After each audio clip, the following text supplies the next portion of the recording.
at Fenway Park tonight, one of the most iconic stadiums in baseball. Over 100 years old and steeped in history. It is the home of the Red Sox. This evening it's got the World Series and Champions League trophies side by side for the first time.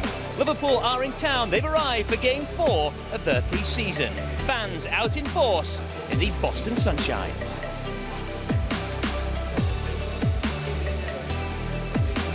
Yeah, that's right, we're at Fenway Park tonight. Match 4 of pre-season. Liverpool facing Sevilla.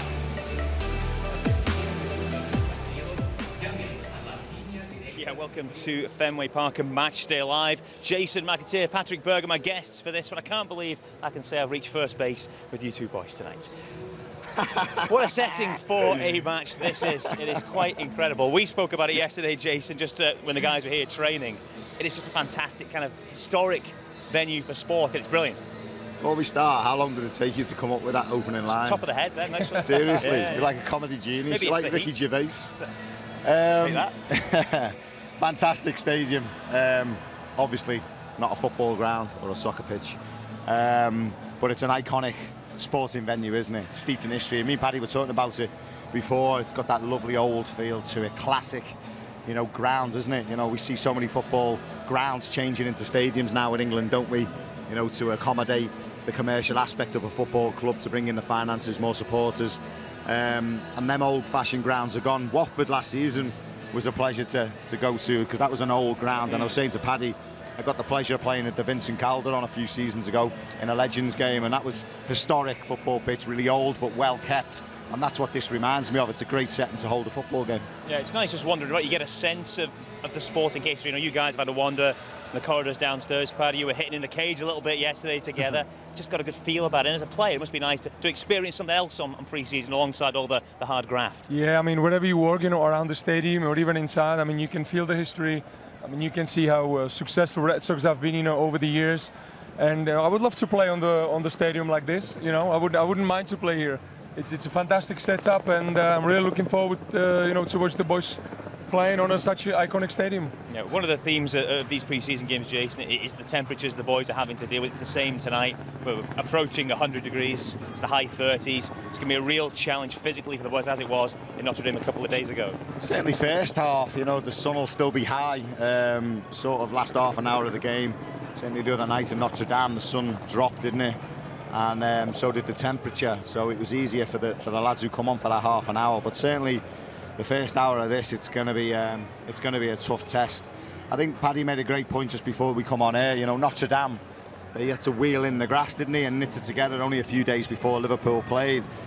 With that come problems of actually watering the grass. They had to keep it long because they wanted it to knit, so there was no injuries occurring. When it's long like that, the ball's not gonna move smoothly. It's not gonna zip along the grass. And as much as they were watering it the other night, it was drying as quick as they were putting the water down. This is a grass pitch, you know, this is already there. They've made it into a soccer ground, as you can see, but the grass has been there for forever. You know, it's a great length. You know, they've watered it, you can see it now. It's got the sprinkler system already built into it, so that'll be on right up to kick-off, and that'll certainly help the pace of the game and certainly help the Liverpool players fizz the ball around. Okay, yeah, it should help the players' efforts to move the ball this evening perhaps a little bit. Okay, this is match 4 of pre-season then. Of course, all the games of Liverpool's pre-season are live and exclusive in one place. That place is LFC TV. Get subscribed. You can see all the action as the Reds prepare for the new season. Okay, across the course of these pre-season games, we're getting your opinions, getting your involvement in the pre-match shows. We're running a series of polls to give you your say on various topics. Tonight is a simple one. Who has caught your eye so far the most during pre-season? You can vote via Twitter. The options, we've thrown a few names out for you that may have just prompt your thoughts. So one, of course, is Ryan Brewster. Is he the guy you've liked most? Is it Alex Oxlade-Chamberlain? Is it James Milner? Or is it other? Is it someone else? But other, if you think someone else has been the shining light of pre-season so far. We'll give you the results of the poll for the end of the pre-match programme. Yeah, lots of people with potential to catch that. I guess Ryan Bruce has been one who's been a bright player so far, Jason. There's young players who've been stating a claim just to put their hand up and say, boss, keep me involved for the campaign moving forward. Yeah, it was a step up in quality, wasn't it, Borussia Dortmund? And I think we've seen that at times. You know, not as easy as what it was playing against Tranmere or Bradford. What I did like, we took from the game, was the way he picked the ball up, put it on the penalty spot and said, in front of some senior internationals and some senior players at this football club, I'm going to take that penalty. Dispatched it into the top corner. And I said the other night when I was watching it, great compliment from the goalkeeper, just give him a little pat on the bum to say, well done, I was never saving that. So he's full of quality, he's full of confidence, he's got a few goals now. Probably, you would argue, standout player up to now. Although I'm thinking Oxlade-Chamberlain's getting stronger and stronger as the pre-season's going on. He's finding a bit more fitness, he's finding a bit more sharpness. There was some spells the other night where he done some things you applauded him for, some great little step overs, little explosive pace. He's done a little flick over his head and got away, was direct, and caused a bit of havoc in little spells. I mean, you want to see, obviously, as pre-season progresses, more of that. You want to see him on the ball more, and you want to see him more of an influence. But as he's going along nicely now, I'm quite happy with that. Yeah, I met him in the lift, on the way here, and I was asking him how he feels, and he said that he feels really well. He said the knee feels strong, so he was very positive, and I bet that he missed all our season, so he's probably the one who is looking forward to start the new season as soon as he can. Yeah, you get a sense for the likes of him, for the likes of Alex Oxlade-Chamberlain, they're just chomping at the bit to get the games proper come the start of the campaign. What do you think you'd want from this? What would Jurgen want from tonight, Jason? Another step forward in terms of games, another difficult opponent. What would you like to see this evening? Not too much dissimilar from Borussia Dortmund. They're still at that relatively early stage of pre-season. Yeah, it's the 4th game, you can argue that. But it is all about fitness, getting more game time under your belt, getting more sharpness. Again, it's a good quality opposition. Sevilla, Spanish teams, very technically good on the ball. They like to keep it, they'll move it around. And this is quite a small pitch as well. So it's going to be quite intense. And we mentioned it before, there's a fizz about the pitch, there's a quickness about the pitch. So it's going to be a good test, and I think that's what the manager's looking for. Obviously, again, no more injuries, doesn't want any more injuries, wants everyone to come unscathed. I think he'll mix the teams. I think it'll be a mixture of youth and experience again. Possibly another hour for the team that starts, and then you see the second team come on probably for half an hour, very similar to Borussia Dortmund. One thing noticeable in that game against Dortmund, there were little spells where there was a little bit of niggle, a little bit of bite to it. It wasn't just, stand at distance and don't lay a glove on each other. It's quite physical at times. That's not necessarily a bad thing in pre-season, to get a little bit of that as well. I mean, you still play a game, you still play for Liverpool, and even if it's pre-season, you want to win the game. I mean, obviously, you don't want anybody to get injured, but if there is a tackle, you're going to go for the tackle. I mean, that's part of the game, and I mean, we've seen a few bits in the previous game, and I think we're going to see that today as well. Yeah, you want to, within the lines, because Ryan Bruce's enthusiasm, he spoke about his confidence earlier. There was a moment in the last game where he got a little bit carried away and caught the boy late. It's a matter of sort of wanting to impress, wanting to be physical, but you've got it. You don't mind. Absolutely. Yeah. No, the ball's here to win. You win it. It doesn't matter what you're playing. We play Legends games, we still want to win it. We still dive into tackles. You don't want to hurt anyone. Obviously, there's that mutual respect for each other, professionalism about it being pre-season. We knew that when we played, but you can't shake out of tackles. In training, you see the intensity that was here yesterday. James Milner, there's a ball to win in training with his own players. He'll win it. That's just the nature of being a footballer. And they playing for the, they all want to show the manager that they are up for anything, to make it to the starting 11. So, I mean, it is a pre-season, but there will always be tackles, and I mean, that's the way it is, right? I mean, even in pre-season, the games are competitive, and if there is a challenge, we're just going to go for it. Yeah. So if there's a 50-50, and you go in for it, and unfortunately you take a knock. That's just one of them things. The manager will be more disappointed if there's like a hamstring or a muscle injury. They're the things that'll drive him mad. They're the ones you don't want, but you can't stop tackling in football. It's what we do. One of the things they say is if you try and sort of take a bit off, you go into that 80%, that's when you're more likely to get it. Did you find that as players, if you don't kind of commit through it, it can actually be worse? Yeah. No, it is true. I mean, if there is a tackle, you go there for 100%. You will never go there for 50%, because if you don't go there, if the commitment is not there, then the only outcome of it is that you're going to get injured. In terms of the setting today, how much will supporters' presence here mean to these guys? They come out of here, they've been away for a little while, but when they look up and they see the amount of supporters who are turning out, braving the sunshine to cheer them on. It's certainly different from Notre Dame. Notre Dame, it's the university campus where the population's made up. It's 12,000 students. There's probably 11,000 of them, maybe more. who have left the campus and have left South Bend. So we got there, it was like a sleepy town. There was no one there. We walked around, no problem. We went for coffees every day, not a problem. And it was nice. It was nice for the players to be able to walk out. You walk into the coffee shop, Simon Mignolet sitting there, you know, other players were in there. So that would have been nice for them. But we've come to Boston. You know, it's an historic state in America, city in America, loves its sport, population's a lot more. You know, just walking out, they couldn't walk out the hotel in Boston where they could do that in South Bend. That's my point.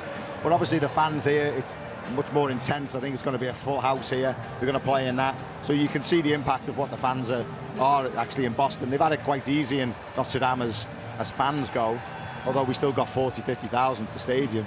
But this is different now. This is a step up. Yeah. But it's not only fans from Boston. I mean, you know, there are fans from all over the US. Yeah. And we just met a few fans today, and then, you know, there was a father with a son, and they were driving from Miami 24 hours in the car, you know, to get here just to watch the game. So, you know, so it's not just people from Boston, but it's all, you know, from all over America. Paddy's right, and they've flown in from England as well, because you would really make a holiday of Boston and New York now, wouldn't you? You know, you'd come and take in the games, and, you know, we've met people who are going on to New York to watch the game as well. They're going to go down there on holiday. A lot of people are going to do that.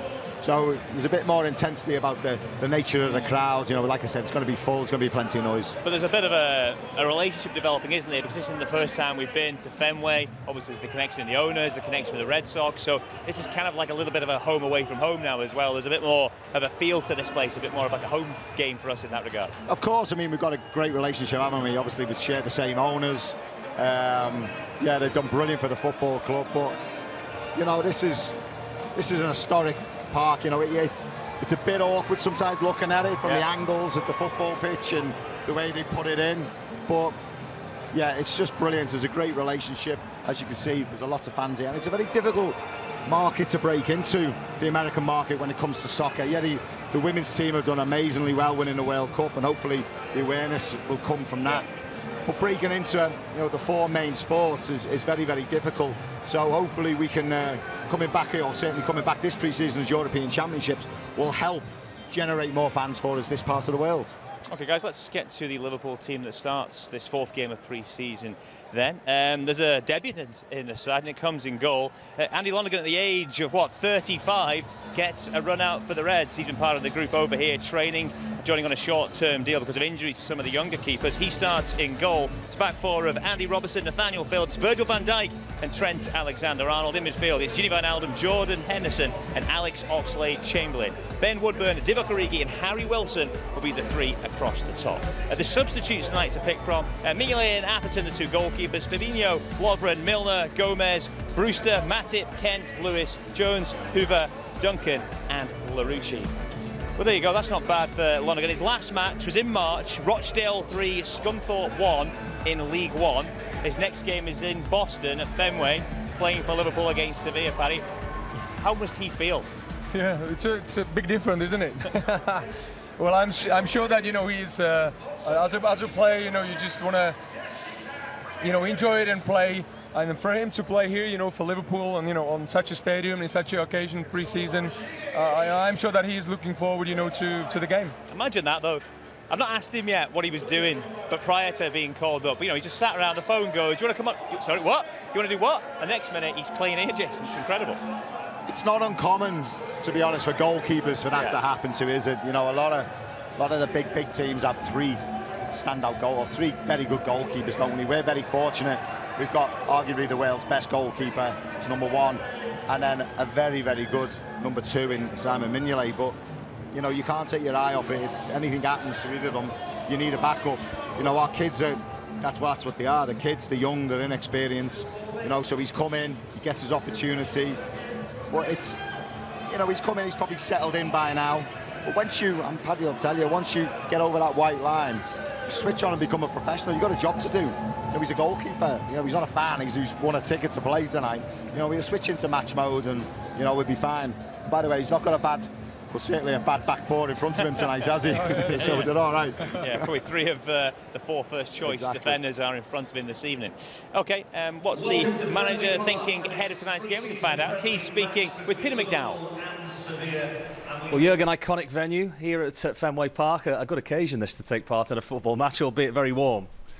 Yeah, but we know that already. When we played in South Bend, then everybody told us in Boston it will be even warmer. That's obviously pretty exceptional because they will have different weather next week. But it's how it is. It's preseason. Difficult situations, difficult circumstances. We have to take it. Sevilla has to play as well. Okay, maybe they are a little bit more used to it. Sevilla, hottest city in Europe, but it's all good. I would have really to say that the pitch is in best possible conditions, which is already good. We didn't expect that, but really a positive surprise. So should be fine. What are you asking for from the team tonight in terms of improvements on the other night? Oh, one improvement is easy to ask for is set piece defending. So concede 2 goals of that. We don't want to have that now. We played 48 hours ago, pretty much. So we didn't train obviously a lot in between, but we did a little bit, and especially we spoke about it, and hopefully we can see that. Apart from that, there are good glimpses. I said good things in the game, in the last game. We show it again. Work on the other things. Show our identity. Really important. We are a hard-working side. So when the conditions are hard, then you have to work even harder. That's how it is. And play football, still try that, prepare direction, all that stuff, and that's what we want to see. But that's how it is. It's preseason always. It's try and error, and then get all the information together. And in 2 weeks we need to be ready. But now we are here. Now we want to play the best football we can play today. A quality opposition in terms of who you come up against as well, which helps that preparation, doesn't it? Yeah. In the end, it will help. If it helps tonight, I will see. But in the end, of course, you need these strong opponents. It makes no sense if you walk through the preseason and smash each opponent like 10-0 or so. That makes absolutely no sense. And then you need that. That's why each team is doing it. That's why we face all each other. I don't know in Asia who plays against who. They are big games, so we need big games, and we have them. And very, very important. And hopefully we can use that. Yeah, the thoughts of Jurgen Klopp there. Say not too disappointed, frustrated by Dortmund, but Jason, he will be frustrated if he's being hypercritical at the manner of the goals conceded last time out, especially that first one, switching off, ball that could have been cleared once or twice and wasn't. I think you can always pull a goal apart, can't you, and find a mistake somewhere, unless it's one of them flick-ups and stick it in the top corner from 30 yards. You know, you can always pick it up, but I think what he'll be mostly disappointed about is the sloppiness in which we certainly started the game. You know, we ambled through the first 5 minutes, got punished for it, bad defending. One of the goals, another one, it was pulled back. We just switched off, we all fell asleep. 3 or 4 could have put the cross in. He'll be disappointed with that. So just the sort of sloppiness and the tardiness of the nature of our defending, he'll be annoyed with rather than anything else with the goals. Yeah, but I guess there is certain mitigation, a lot of chopping and changing to lineups and combinations. That doesn't help in defensive situations. Offensively, some of the best link-up play was in the first half with those young guys up front, and the goal scored by Harry Wilson, Paddy, was fantastic. Great to see young players looking at a nice little dummy, a call from his mate Ryan Kent. He lets the ball run through, and Wilson, who again we know he can do it, finishes brilliantly.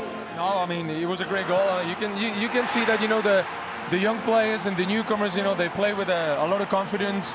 You know, they're technically very good, and you know they show the manager that, you know, they're knocking on the door. You know, this was a fantastic goal, and it was very cool finish, you know. And penalty from Brewster. I mean, you know, he's only 18. You know, I mean, stepped up. I know he's only pre-season, but you know, that was an unsavable penalty, and that shows you how confident he is, you know, in his abilities. Yeah, we mentioned the penalty of Brewster. The word is cojones. That boy's got them in absolute spades. Fitting as we're playing a Spanish side. The guy's confidence is fantastic, and he backs up what he wants and thinks he can do. He always seems to have that little bit about him. He's looked very impressive. We don't want to overpraise a player in pre-season, but so far he's looked very good. Yeah, you don't want him to start reading all the hype, do you? You know, it's he's getting plenty of plaudits from all corners, isn't he? And we've all been very, very impressed with him. But I believe he's quite a level-headed guy. You know, he's got a lot of people around him from the academy who will bring him back down to earth if he gets a little bit ahead of himself. We've got one of the academy lads with us here who we can go to if he feels he needs to speak to someone he feels more comfortable speaking to, rather than going to the manager or to Pep or to John Achterberg. So that's well thought out from the club. Yeah, but he's got a big future. I said to you the other night, he can be whatever he wants to be. He's got all the attributes to be a fantastic striker. He's tall, he's got lightning pace, he's good in the air, he's got 2 good feet, he's got great awareness, his decision making's very, very good. But he's still young, and with that youthfulness comes a lack of experience, and he's got to gain that. Like a lot of the youngsters, you get that by playing.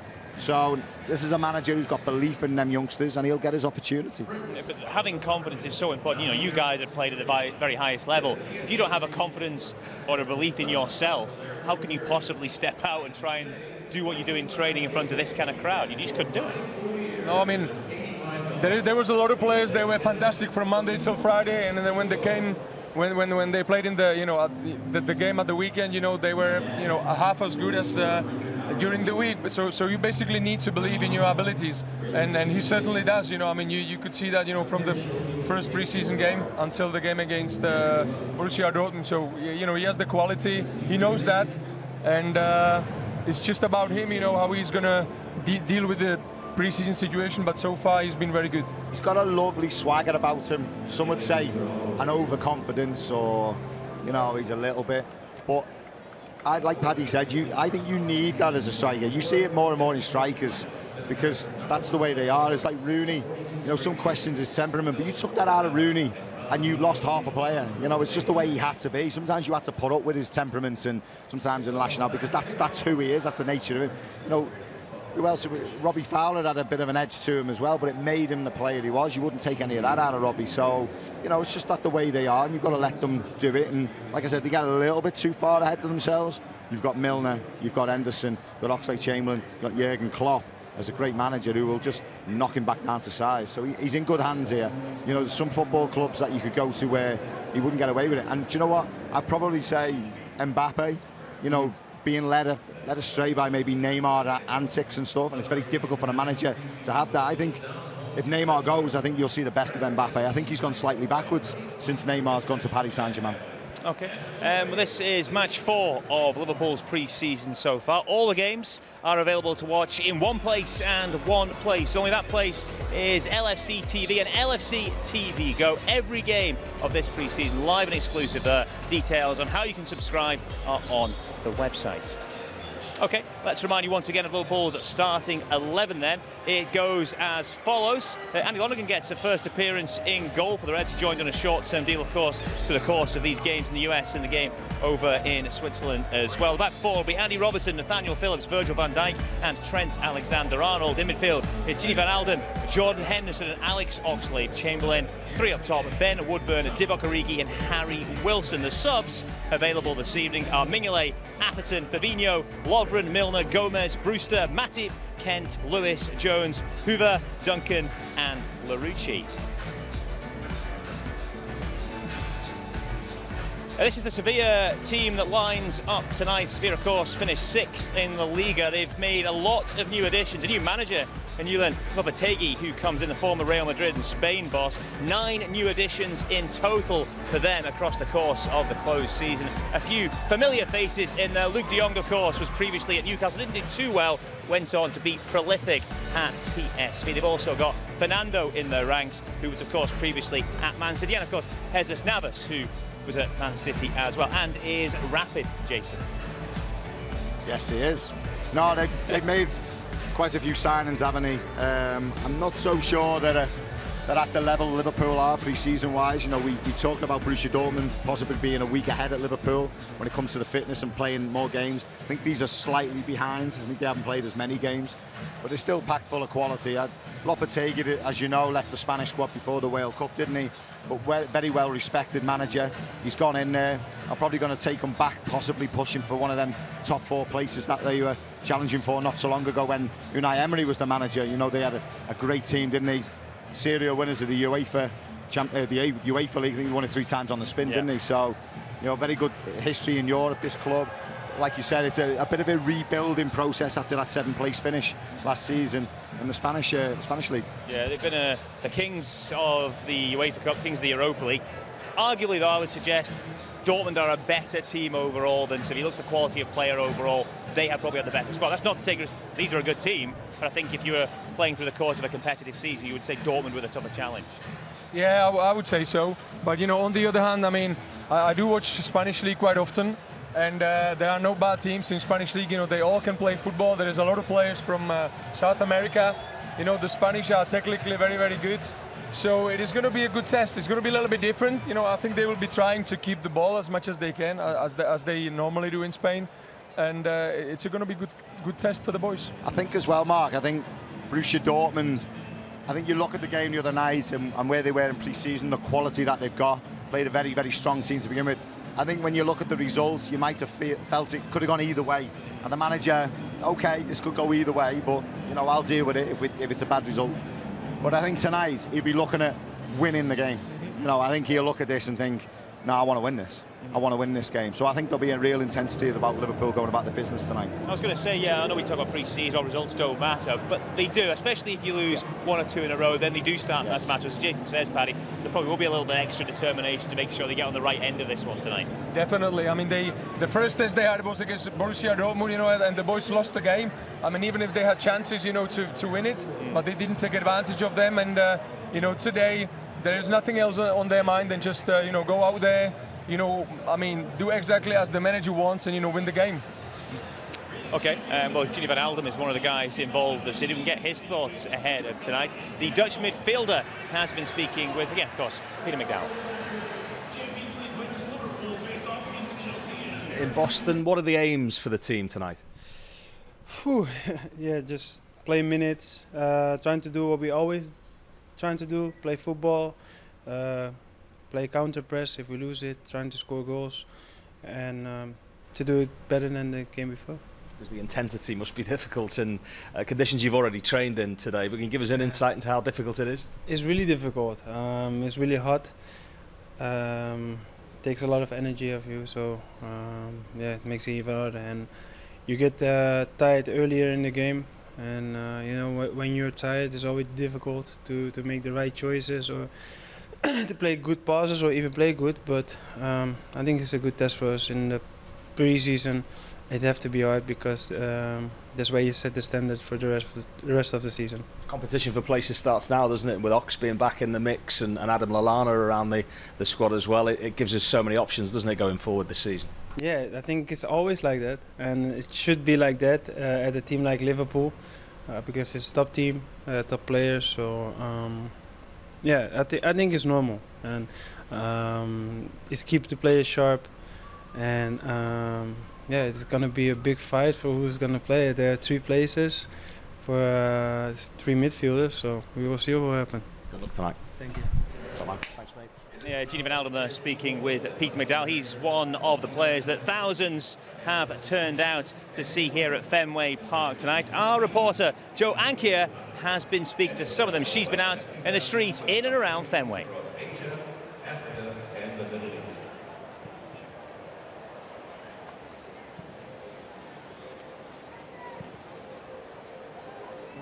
Okay, bit of delay with that, but these are some of the images in and around Fenway Park. It is a very impressive stadium, as I say, one full of history and very iconic, also very unique. It's got a mix today. It's been sort of redecorated, slightly rejigged, plenty of Liverpool bunting to add to the Boston Red Sox colours, and of course plenty of Liverpool fans out in force on the streets as well, braving the temperatures to cheer on their team. Reds coming from near and far, as the guys were saying, some travelling for over 24 hours to be here tonight, some coming from further than that, and some will be just guys from in Boston as well. Whatever, they're here for one reason, that is to see the Reds in action in their 4th game of pre-season. They take on Sevilla here in a few moments' time.